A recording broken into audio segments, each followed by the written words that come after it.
Perfect. We'll give folks maybe one more minute to kind of jump on here. We've got a handful of folks that are still coming on.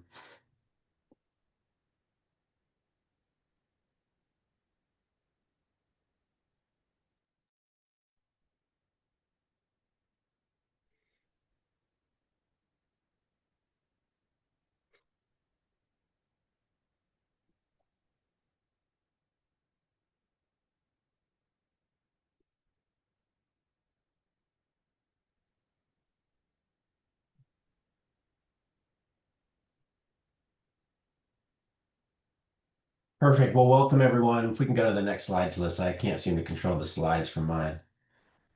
Welcome everyone to our 2025 International Orthopedic Diversity Alliance Annual Members Meeting.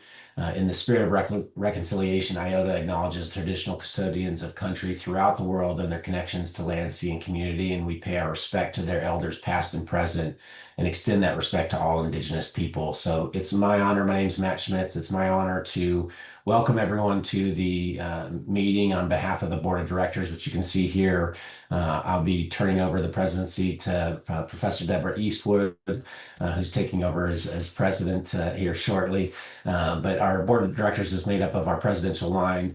I'll give some thanks at the end, including to Marie Thiart, who's stepping off the board as past president.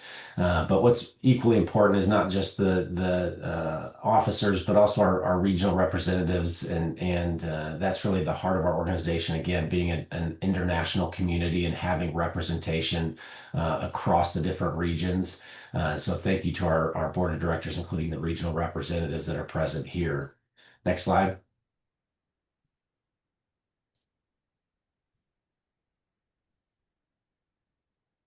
IODA's vision is a global orthopedic culture in which everyone can thrive, and our mission is really championing diversity, equity, inclusion in orthopedics worldwide and globally. Next.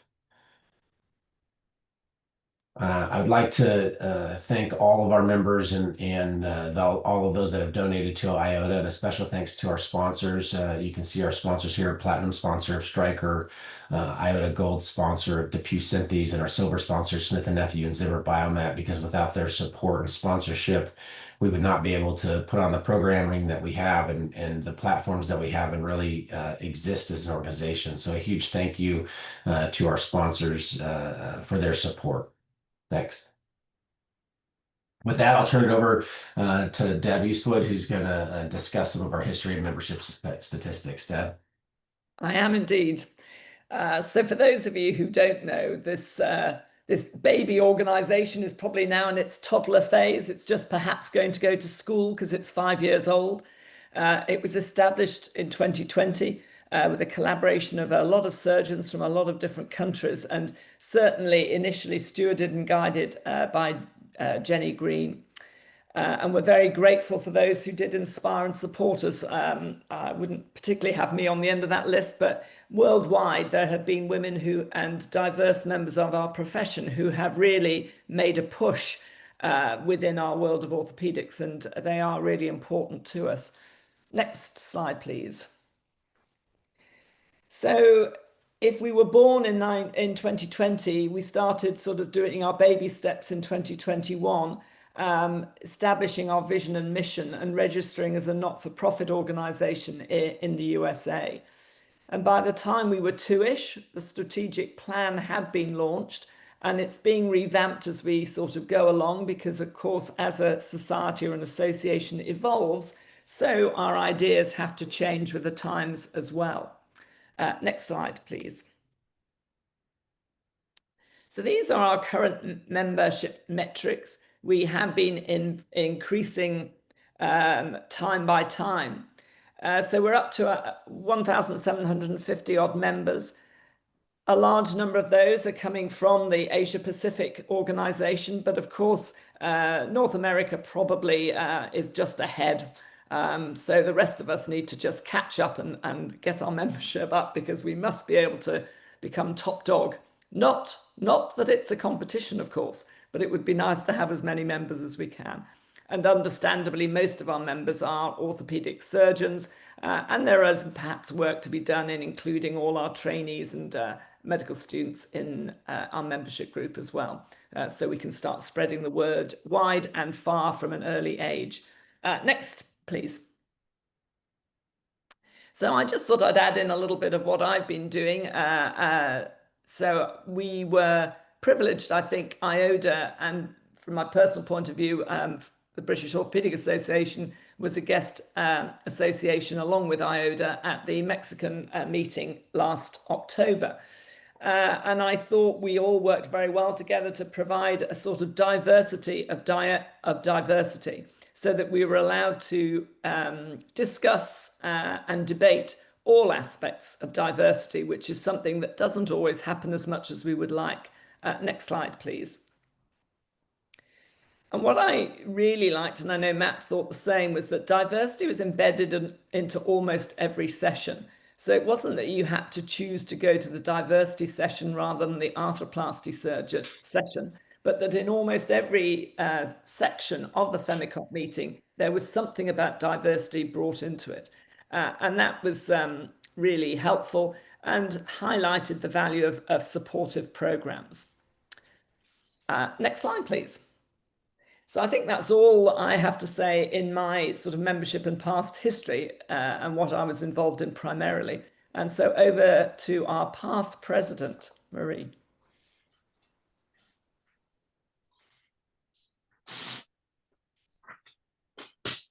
I think Marie might be having some troubles getting on. Oh, I'm in. good. Okay, so I need to talk about achievements for the year.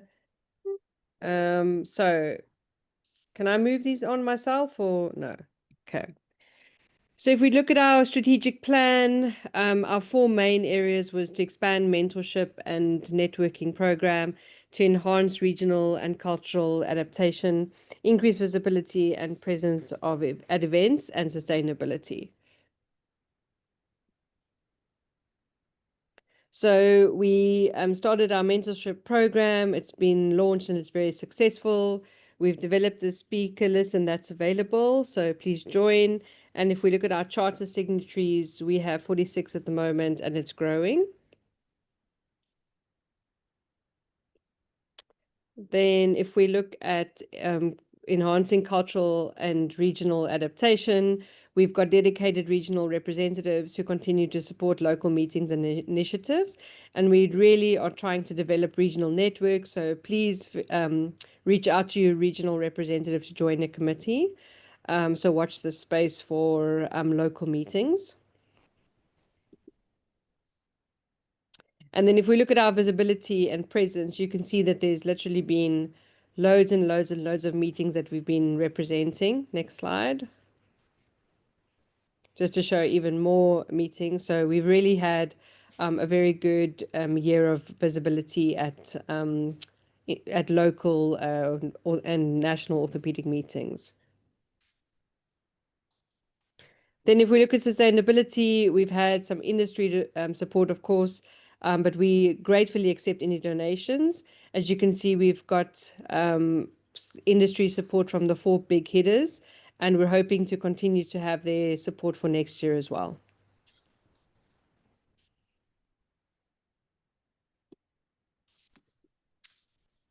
All right. Hi, everyone. I'm Lori Heemstra. I just have a quick report for you looking at the scholarships and bursaries, and this is a new member resource. Traditionally, IODA has not been a funding agency per se, but again, in our effort to spread diversity and give more opportunity for people to access diversity and leadership resources, this is on our website. We have been working on partnering with societies and organizations to try to encourage them to sponsor diverse attendees to their meeting and do that as a partnership. And we have had one of those, I think, so far, and that's been had some blips from a logistic point of view, but I think from a point of view of being a good thing for that region and person, it's been a good foray into this area. The next slide. The other thing we can do with regards to grants, fellowships, and bursaries is let people know where they are. So this is, again, a new member resource where we can advertise. If we know there are some fellowships from industry or from different societies, we can spread it out to our membership to let them know that there are things that they can apply for. So that is where we are. If you have any details or know of any of these that we can add to our website, that would be greatly appreciated. And I think that's it for me.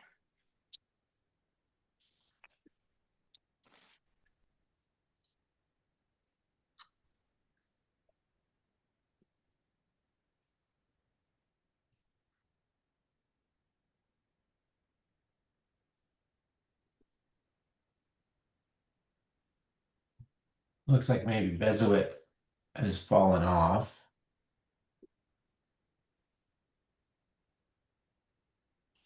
So we can go through her slides and come back to them if she gets back on, but perfect.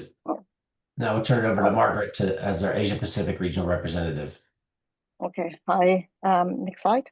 So I think the IODA in Asia Pacific it is one of the most represented regions in IODA, but the problem is there's a lot of different ethnicities, different cultures, and different religion. Next slide. So we try to tackle the things differently. So obviously we have established societies which promote diversity through regular events, and that would include Australia, the AO, the New Zealand Alliance. There's a Maori Orthopedic Association group, and then they've got the Asia, and then we've got the APOA, which is the WAVES group. There's the Pacific Islands Orthopedic Association, the Philippines Women in Orthopedics, and obviously mentioned the CCOT Women in Orthopedics because I'm one of the key members of the CCOT, and also the Asia Pacific Federation of Society for Surgery of the Head, APFSSH. Next slide. But there are still regions which do not have the registry in registering diversity, like China, Cambodia. And so, as mentioned, there'll be different approaches are needed. We can't just put a diversity, you can't just introduce a diversity group in some of the regions. We actually have to do it in a different ways. For example, we collaborate with different Asia Pacific societies, including for the APOA, we have the WAVES. We we actually incorporate into different subspecialties, as Deborah was saying, that we try to embed it women and diversity faculties into the symposium rather than just have a separate sessions. And for the APFSSH, again, we have just established a diversity committee, and I'm the reps for the exec committee as the member of large. Next slide. So this is our APFSSH diversity statement, which basically is talking about how we tried to be the diversity is the foundation of innovation and creativity, and the mission is to have an inclusive community that values the unique background, experience, and perspectives for all individuals. And so again, it's not just about the gender, but also about the race, the age, the ability, socioeconomic status, sexual orientation, and cultural background. And so we with that, we basically tried to encourage most of our activities in the APFSSH by looking at different elements of diversity. Next slide. And so for the one that in APFS and in a meeting with the APOA and upper limb meeting in Hong Kong, so we actually happen to have the two female Congress chair who chaired that meeting. There was about 350 people coming in. There's there's a female guest speakers. We have 3 preliminary speakers, of which one of them is female, and of which we have 75 invited speakers, of which 10 of them are female speakers. So I think it is improving. Looking at the general percentage of females in the world, we are actually when we invite all these speakers, it's more than 10% of them. Next slide. For the waves that we have, again, they are doing a little bit more than just talking about diversity, about the difficulties. We are also looking at the women's bone health, and then we have people talking about fostering equality and inclusion, and how to overcome microaggression and gaining equal opportunities. Next slide. Then the APMSSH, again, we have different another symposium on women's in hand surgery, of which we talk about how to not just about not about why do we need the sessions, but also about the finances, how we go into the leadership role and work-life balance. Next slide. And this is again because I'm one of the exec committee of CCOT, so I'm just going to mention a little bit about CCOT, which we just did the Madrid Congress in 3rd into 5th of September, of which we have a women in orthopedics luncheon. This is the first one that we have in CCOT, and then we also have a combined symposium with IODA, of which we talk about advocacy, gender-specific research in orthopedics, and we have Deborah, our president-elect, coming in to give to contribute to the whole symposium. Next slide. The last slide. Yeah. So in futures, in one of the APOA meeting, we actually we have talked to AO Access. So we have the also have a discussion with the AO Asia Pacific office, and so we are hoping with the AO and Foundation, we're open to engage more into the mentorship, leadership, and combined symposium in the whole. And so this is something that we'll have the next AO Asia Pacific representative to carry on with the work. So with that, thank you.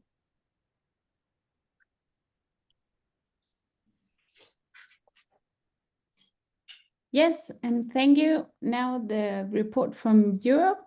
And first of all, I would like to thank everyone I worked with during this year to progress the work in Europe. So I have worked intensely to connect with leaders and have national societies on board signing the IODA Charter. The barriers for success here in Europe is that we have 48 different European countries with different languages and cultures. Of those, 27 countries are members of the European Union.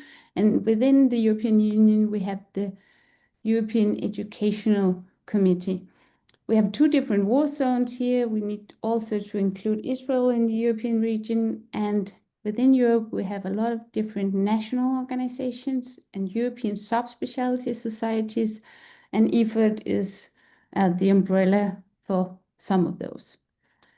Next slide, please. So focus has been during 24-25 to create awareness, recruit individual members and leaders, and invite societies and leaders to sign the IODA Charter. And recently we have followed up to all IODA Charter signatories with the IODA toolbox. For 25-26, the goal is to put together a European committee and invite members to put in a formal application and be part of this committee so we can expand our work and also create a bigger network and put down work groups for different tasks. There's a lot of work we need to have done. Next slide, please. This is a list of symposium and webinars that I've been a part of and during the year. And please continue. Next slide, please. This is photos from the European Orthopedic Research Society meeting in Aalborg, Denmark in 2024, where we had a nice IODA symposium. Next slide.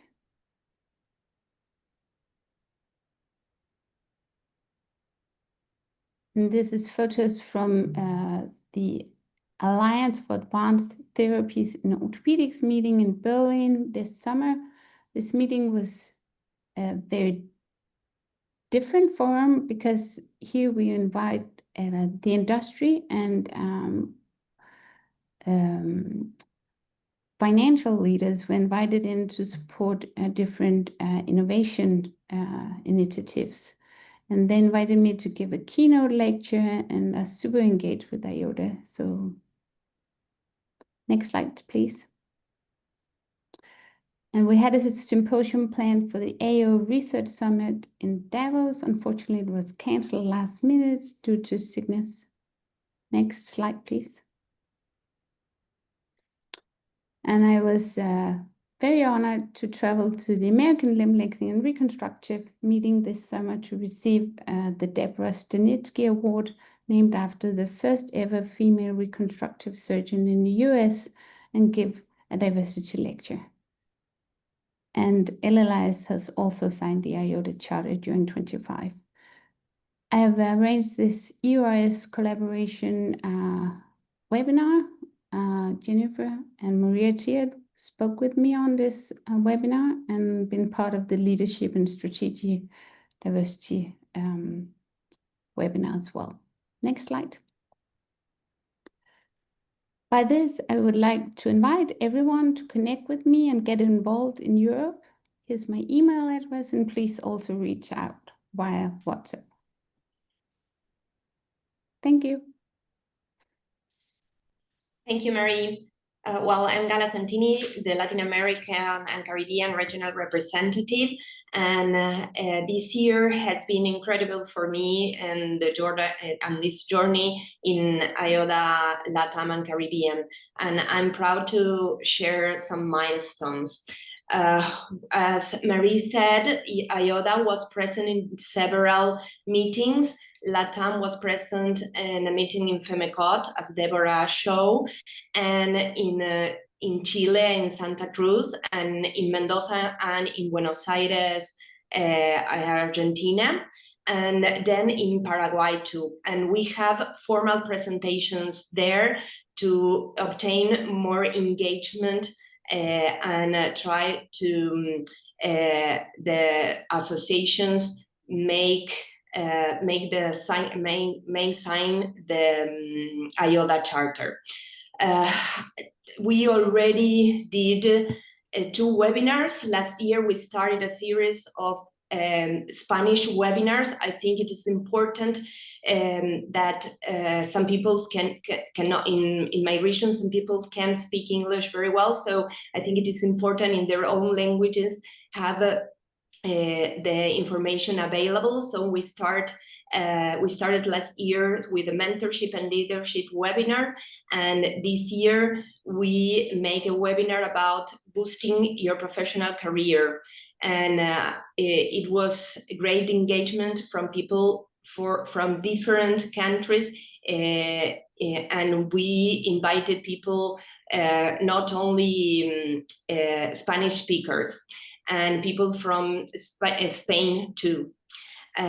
This, I think, will recruit more members to the IODA cause, and we started talking with a lot of experienced leadership, and I really appreciate the help of Doctora Valeria Lopez and Doctora Itzel Valladares, the first one from Argentina and the second from Mexico, because they are been helping me to achieve these milestones.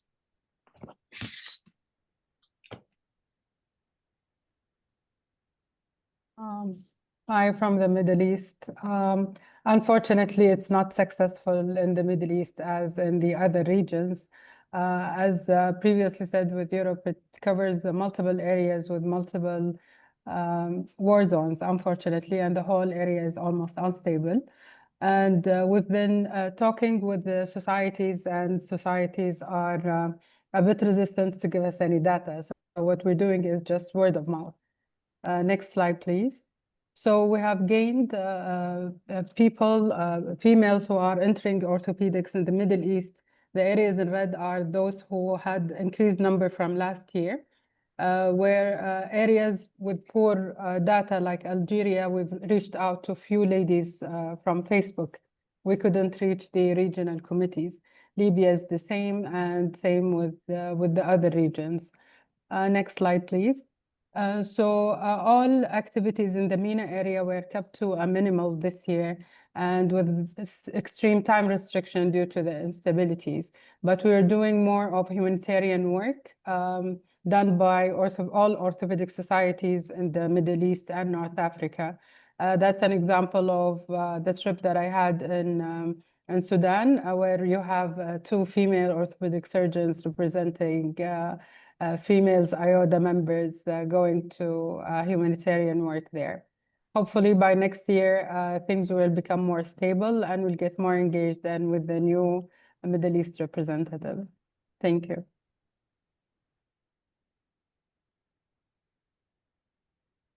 I will start. I think you can move on to the next slide if that's okay. First off, thank you to the board and to the leadership for choosing Zach and I. So we were recently moved into this role. And so thank you very much for the opportunity to be more engaged with this amazing organization. So we're just kind of getting started. And one of our first points of emphasis has been to reach out to some of the other big societies within North America that are focused on diversity. And so in particular, these four we have already had communications with and have set up future meetings to discuss how we can collaborate, and in particular, how we can try to amplify what they're doing. So the Ruth Jackson Society, the Gladden Society, the American Association for Latino Orthopedic Surgeons, rather, and Pride Ortho. So hopefully we will be able to further build on the collaboration with these organizations. We're also working with a newsletter, and then I'll pass it along to Zach to talk about our next topic.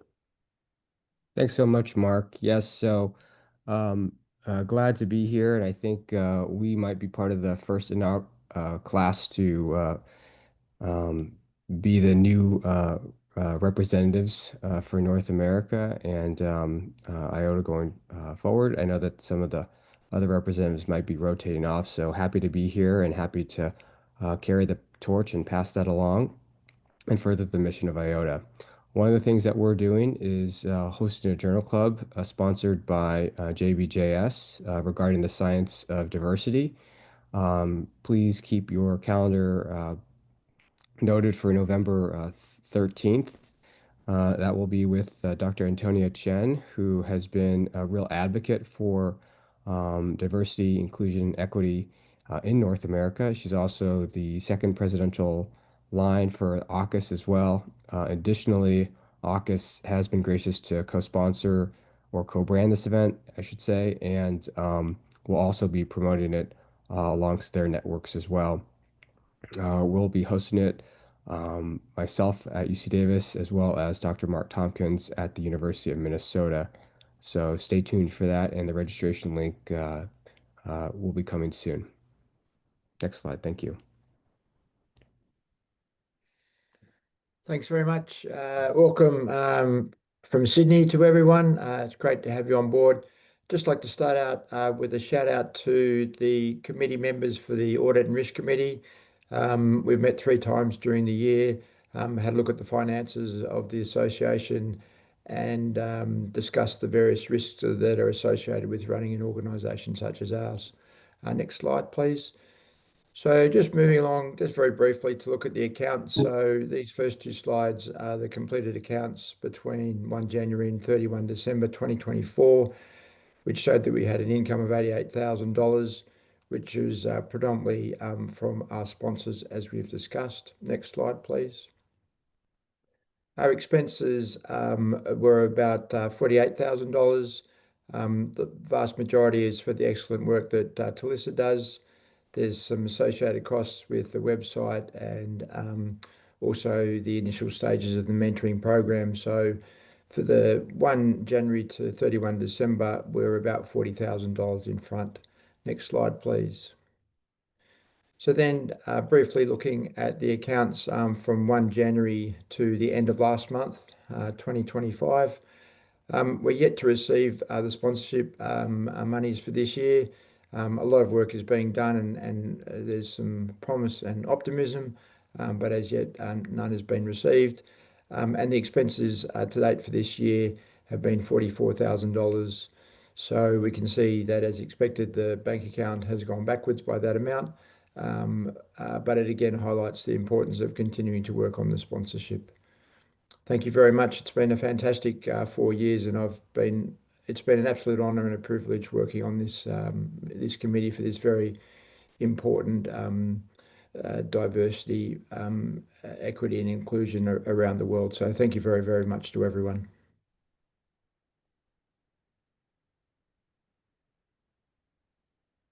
Thank you, everyone. Could I have the next slide, please?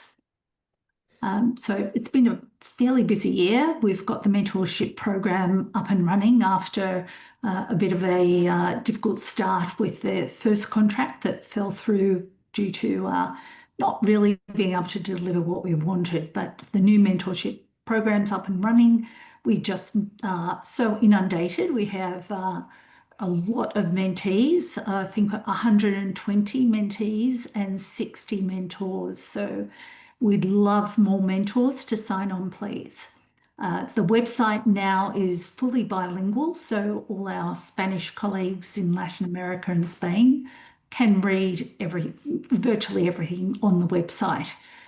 The social media has been going great. We've been working with some journal articles delivered. That's attracted a lot of interest. And Teresia and Tyler, our social media assistant and our librarian, have been doing great work there.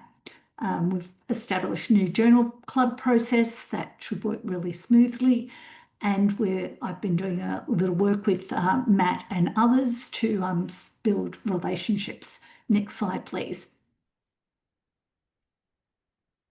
We've got a few new things on the website. Diversity Strategy Toolkit is for our charter signatories. Next, please. We've sent out some new communications to all our our charter signatories, and we're also getting together a list of about 90 other organisations we'll be reaching out to in the next month or so. And looking towards the American Academy meeting, where we'll meet up with US diversity societies, as alluded to earlier. I'm going on with document reviews, and we're looking at, I've been fairly involved in Instagram and LinkedIn engagement and oversight, and some regional relationships.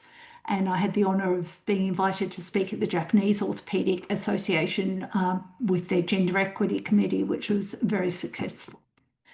Next slide, please. We've had a lot of interest in our parenthood and pregnancy pages on the website. There's been some excellent recent publications that have been getting a lot of exposure. And on the website, we now have linked in the Australian, British, and Canadian resources for pregnancy and parenthood. Next slide, please. So for the future, we're really focusing on growing the mentorship program and getting more people in. We think we've got it fairly sorted, but I know that Valeria will talk more about that shortly. We'll be developing a mobile app for IODA in the future and looking for further scholarships and bursaries, and also some further collaborations and additional revenue streams. Thank you very much. I'll hand over to Valeria, the Mentorship Committee Chair. Hi, everyone. I may have to turn off my camera because I'm having a bit of internet issues. But well, I'm honored to present on behalf of the IODA Mentorship Committee, and I will share some updates on the mentorship program, as Jennifer previously mentioned, and some future directions. This mentorship program was officially launched in July. Since then, we've been very encouraging engagement and growth. At this point, we have 65 active mentorship matches, which is about 60 mentors, as Jennifer previously mentioned. We had 100% retention rate. That means that every mentor and mentee parent has remained engaged. And this is a strong signal that our program is sustainable over time. We also had to recognize that we had 39 members that have not yet completed their profiles. So this is an opportunity for us to keep encouraging participation so that more people can benefit from it. And I think that has to be one of our priorities in the future. Overall, next slide, please. Overall, when given, feedback from both mentors and the mentees was very positive. And participants either agree or strongly agree that this program is helping them in achieving goals, enhancing their skills, and also strengthening their sense of belonging. Next slide, please. And the next one. Okay. Platform also provides the opportunity to build network between colleagues within the same region or groups based on interested, and also group for mentees and mentees. Next slide, please. And the next one. And in that same direction, as Gala previously mentioned, we had a webinar back in June within the Latin America and Caribbean Committee coordinated by Gala on strategies to boost your career, and we have the opportunity to participate. Thank you. Thank you very much. I'm Samantha Tross. I'm the current secretary and editor of the IODA newsletter, for which I'm immensely proud. The newsletter is going from strength to strength, and I'd like to thank the former editors, Matthew Schmitz and Jennifer Green, on whose efforts I continue to build the newsletter. Our newsletter is triannual. We produce it January, February, May, June, and September, October. And we try to encourage submissions to come in 2 months before, so we have adequate time to prepare it for you.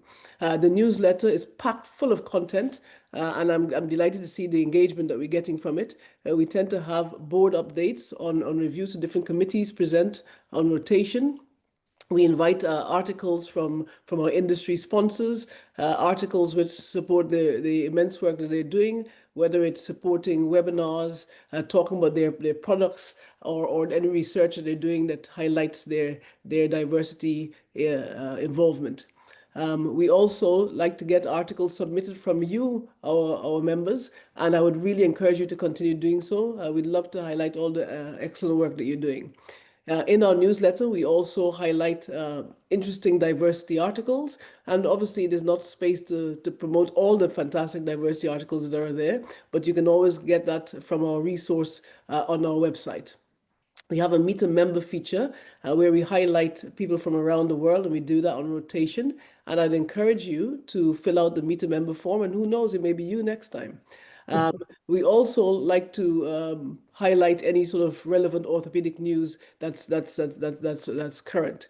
And the great news is, as you heard before, is that the newsletter has Google Translate installed, so it's accessible to everyone. I'm delighted to say that our average open rate is 59%. For most similar organizations, the open rate of their newsletter is about 27%. And we had our highest in our last newsletter when it was 67.7%. And I really hope that we can continue to build on that. Next slide, please.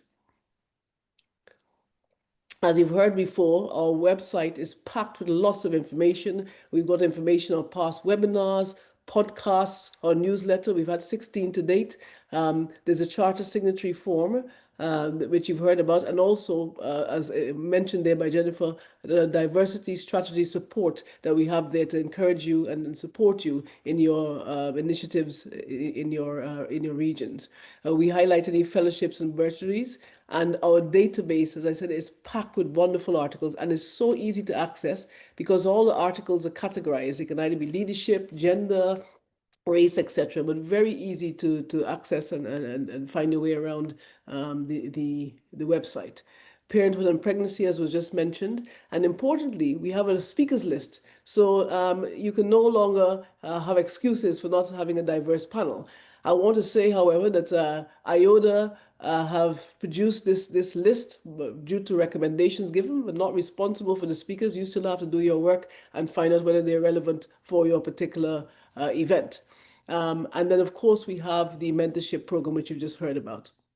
Delighted to say that so far we've had over 15,000 unique visitors to our website. It's really an important resource. Can't highlight it enough. Next slide, please.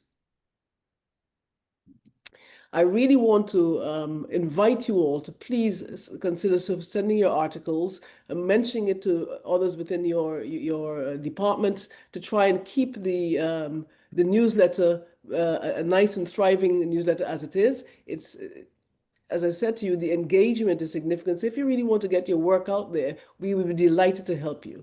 And if you want to submit an article, please send it to me at secretary@orthopedicdiversity.org.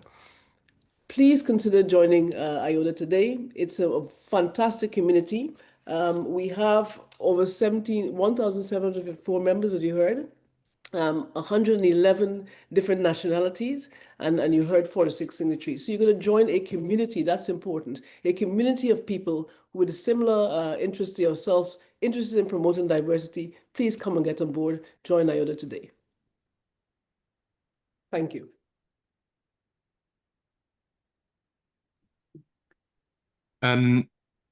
It's an absolute pleasure to present at the AGM. And before I start, I have to thank everyone who's been helping and inputting into our communications work over the last year or so. Next slide, please.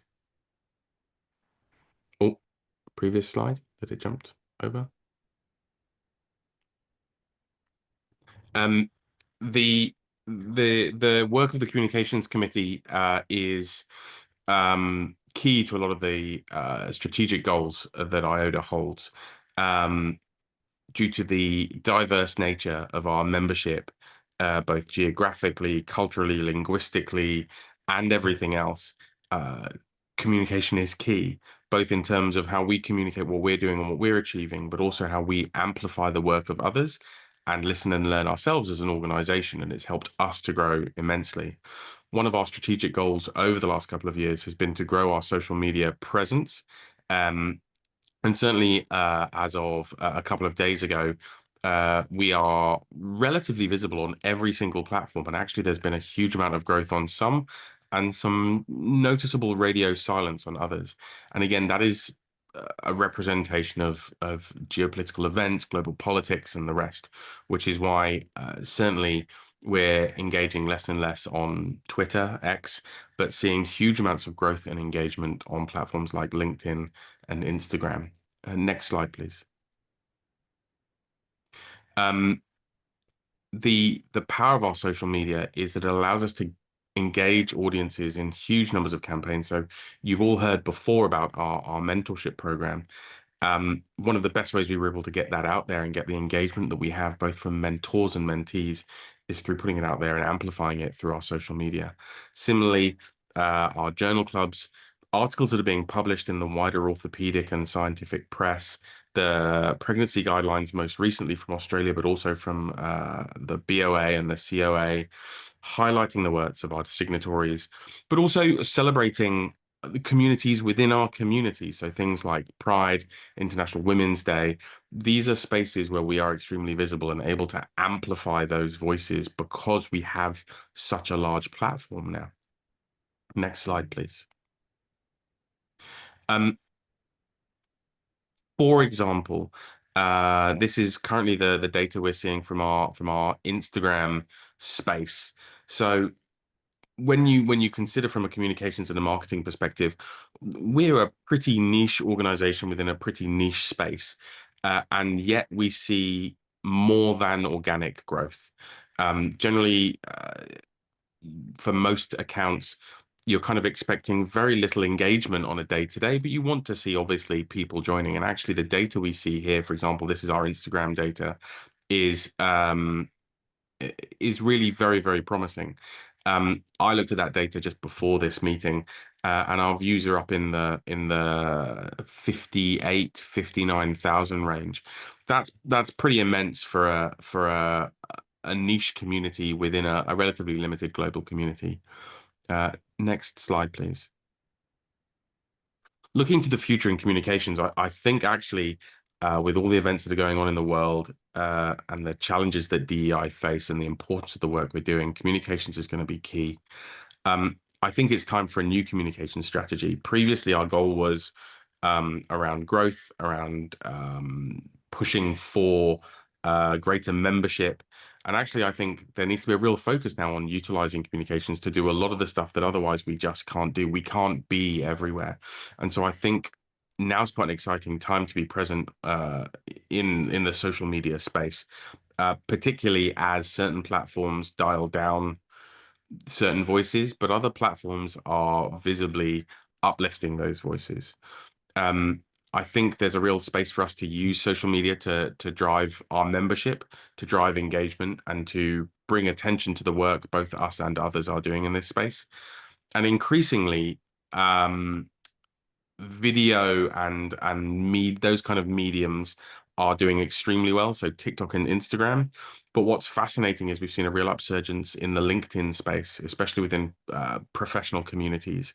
And so it's likely that those are going to be the three places where we really focus our work and our strategy going forward. Next slide, please.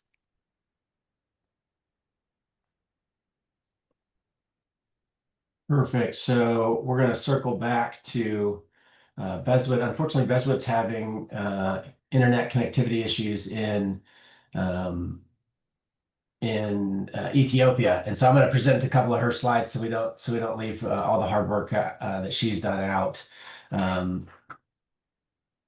And so IODA as the African region has significant diversity in culture and visibility. And so there's really regional orthopedics with strong membership. And in 2023, our African rep, we started a webinar on diversity within Africa, and Bezwit built on that in 2025 with a diversity and inclusion in orthopedics from an African perspective, with speakers from Sierra Leone, Tanzania, and Ethiopia that had 106 registrations with 53 viewers.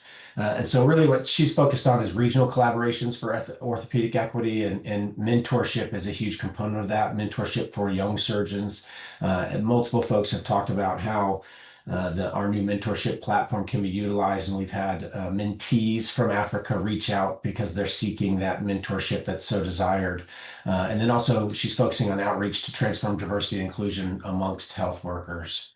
This is the highlight of that webinar, which was a spotlight on the unique opportunities for DEI in Africa with new member and increased engagement and continued collaboration. And so for the upcoming year, again, she's planning on engaging more countries through diversity champions, additional webinars with new guest speakers to again get out the message and utilize that mentorship program to support member engagement throughout her region. And so we're going to bounce ahead now to my slides. Give me 1 second.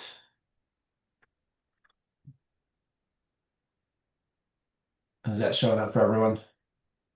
Yeah, perfect. So future plans looking forward, we recently finalized our 2025-2027 strategic plan. When IODA was first started, that we went through the growth phase of establishing a board of directors and establishing rules and regulations. And then our first strategic plan really was focused on kind of making sure that our house was in order. And so, 5 years now into that process, we've revamped our strategic plan. We're pushing again a presence globally, but really trying to strengthen regionally what folks are doing. And so, if you set up the house of IODA, making sure that we strengthen all of our different regions so that they can champion diversity in their specific regions, because as we know, there are different obstacles and benefits to be gained within each region that aren't necessarily transferable from one region to another. The charter is growing, and that shows a partnership with our different organizations from an international perspective that are supporting diversity and championing diversity. And so we want to continue to grow that. It's already been mentioned that the speaker list, Samantha touched on it as well. And so that was a big push on our efforts so that different organizations can have panels and have a place that they can go to reach out to a diverse set of speakers. So it's not the same person or people speaking every time. That mentorship program is really going to be key. And so I really ask folks to sign up as mentors, because that's really where the benefit comes. And it's a two-way relationship. Those of us that are involved with mentor-mentee relationship know that mentors get out just as much as the mentees receive. And so I really would request that folks sign up for that. We already have over 60 mentors signed up, and it's a fantastic opportunity that we're going to try to continue to expand with our different diversity partners. And then this year at our AAOS, the American Academy meeting, was our third year of a partnership with the AAOS Diversity Advisory Board. We've had 2 breakfast events the last 2 years. And so for those that are going to be in attendance, I don't have many details other than the date of Thursday, March 5th in New Orleans, and it's going to be a lunch event. So it won't necessarily be a 6 a.m. meeting for folks, but we can meet around lunchtime and celebrate all the activities that IODA has done. you saw the list, the symposiums that we are doing globally, and so we want to continue pressing upon people to spread the word for IODA, and let us know what you're involved in, because it really is, when you take a step back and look at a map of everywhere that IODA has had a presence at over the last year, it's really truly impressive, and we want to continue those collaborations with different orthopedic associations, sponsors, and societies that are promoting within the DEI space. Setting up tools and resources for different communities for strategy, for diversity, journal articles and videos and podcasts, and continuing on our webinars, our Journal Club webinar in the different regions to further enhance that message.